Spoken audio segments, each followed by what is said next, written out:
She arrived 3 days before Christmas. No music. No noise. No children running ahead of her. Just one woman. One small bag. And a tired smile that did not reach her eyes. Her name was Amara Okori. And everyone noticed. Every year, Amara came home for Christmas like a celebration. The bus would stop near the old mango tree. Children would shout her name. Neighbors would gather. She always came with things. Big bags. New clothes. City shoes. Perfume that stayed in the air after she passed. She would laugh loudly. She would hug everyone. She would say, "God has been good to us." And behind her, there were always others. Her husband. Her 2 children. Noise. Life. But this year, she came alone. The bus door opened. Amara stepped down slowly. She stood for a moment, looking around, as if she had forgotten something. Nobody ran to her. The children stared from a distance. The women exchanged looks. Someone whispered, "Where is her family?" Amara lifted her bag and walked. Her mother, Mama Okori, was the first to speak. She stood at the doorway, wiping her hands on her wrapper. "Amara," she said softly. "You're here?" Amara smiled. "Yes, Mama." That was all. No explanation. No joy. No story. Inside the house, things felt heavy. Amara sat on the wooden chair. She did not remove her shoes. She did not ask about anyone. She just sat. Mama Okori watched her closely. "You came early this year," she said. "Yes." "Where are the children?" Amara looked down. "They are fine." Silence followed. In African homes, silence speaks loudly. And this one spoke of something broken. That evening, neighbors came to greet her. "Auntie Amara. Merry Christmas in advance." She smiled. "Merry Christmas." They waited. She said nothing else. At night, Mama Okori heard something strange. Crying. Soft. Controlled. Like someone trying not to wake the house. She stood up quietly. She walked to Amara's room. The door was slightly open. Amara sat on the floor. Her back against the wall. Her hands covering her mouth.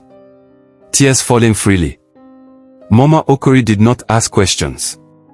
She sat beside her daughter. She placed a hand on her shoulder. They stayed like that for a long time. The next morning, preparations for Christmas began. Rice was washed. Chicken was slaughtered. Spices filled the air. But Amara did not join. She stayed indoors. She stared at nothing.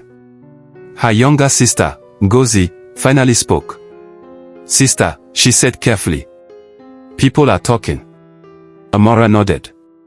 "I know. Why didn't you bring the children?" Amara closed her eyes. "I couldn't."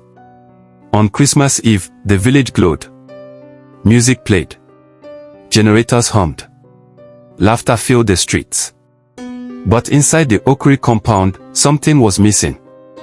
That night, after dinner, Mama Okori called everyone together.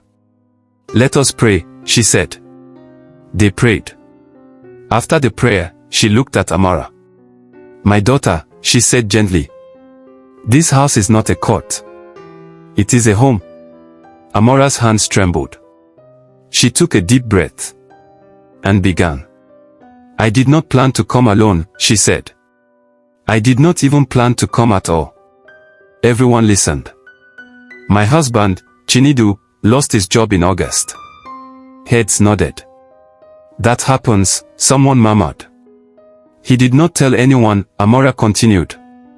"He pretended everything was fine." She paused. "He became angry. Then quiet. Then distant." Her voice cracked. "One night, the children were asleep," she said. "And he said something that changed everything." She swallowed. He said, "If I had known life would be like this, I would not have married." The room went still. After that, Amara said, "He stopped coming home early. Then he stopped coming home at all." Mama Okori gasped softly. "He left?"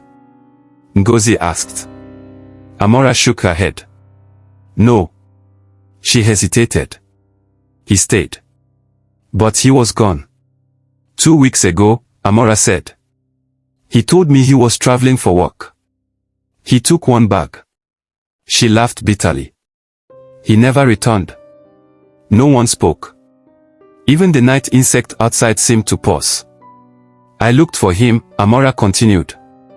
"I went to his office. To his friends. To places I never thought I would enter."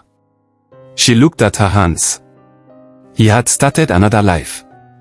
Tears flowed freely now. "I did not bring the children," she said, "because I did not want them to see me break." Christmas morning came. The food was ready. The clothes were new. But joy felt forced.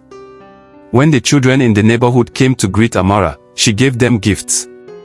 She smiled for them. After they left, she locked herself inside. That afternoon, Mama Okri entered her room. "You will survive this," she said. Amara shook her head. "I don't know how." Mama Okri smiled sadly. "None of us ever know," she said.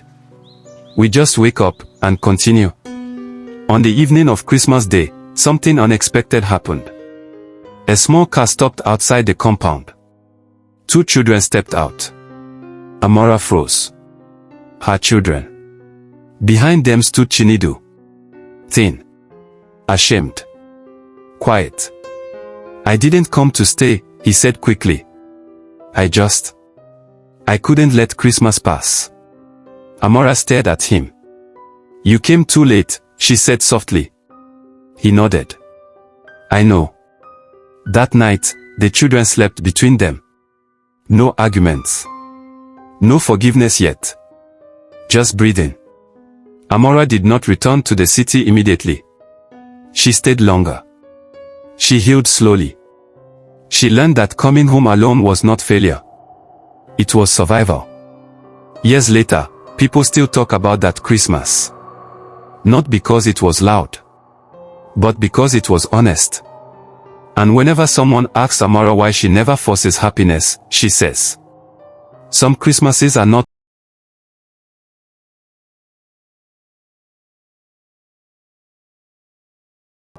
is how a woman finds herself again."